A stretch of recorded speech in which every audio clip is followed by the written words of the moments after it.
Good morning guys! Dobro yotro! Maganda ang sikat ng araw. Yan o. Yan po, araw po ng Friday. Malinis ang kalangitan. Yan. Ang oras dito sa amin ay alas 6. Gis. Yan. Good morning, Croatia. Mga tulog pa ang tao. Maganda ang panahunan ngayon.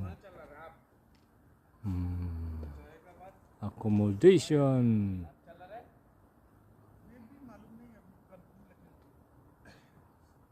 Yan no.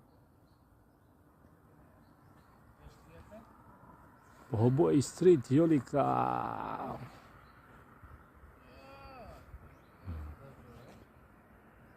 Dobro jutro.